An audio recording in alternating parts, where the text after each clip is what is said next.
Okay, everyone, welcome back. We're going to be doing part two now. And one thing I forgot to mention in part one was that you know how I made this pull down? Well, I forgot to mention that as I was changing as I was transforming it, I was holding Alt. And what Alt does is it keeps the top where it is and allows me to stretch out the bottom or pull it up. But the other way to have done it was to move this little anchor point here, this little dot here up here, and what that does is it rotates or it transforms around that. And so now if I was to, without even holding anything on my keyboard, I can stretch it out or whatever and it will go around that, or I can even rotate it and it will rotate around that point. So that's an alternative way to do it too. I didn't specify in the video and I wanted to make sure I explain why I did that. The other thing is if we run our video right now, if I push Control Enter right now, this is what I get. It's a start, but not quite what we're looking for, right? It just keeps looping over and over. And I don't want it to just have a mind of its own like that. So we're going to go back here. I'm going to open up my actions. So Window and Actions. And I'm going to go to my Actions layer here.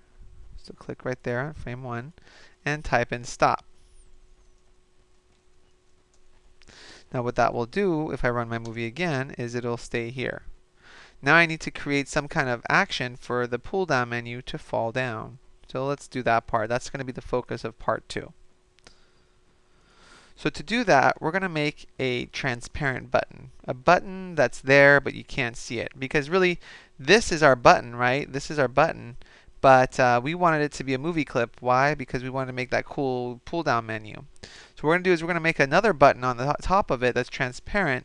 And that's the one we can assign actions to. That's the one we can say, that's the one that's going to be able to do things for us or do actions. Because right now we can't assign actions to this. It's not going to work. So let's make another new layer.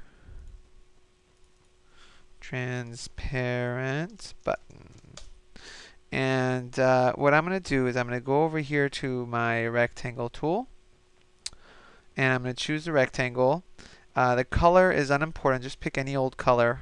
Really doesn't matter. I'll pick green. Bright green always looks cool.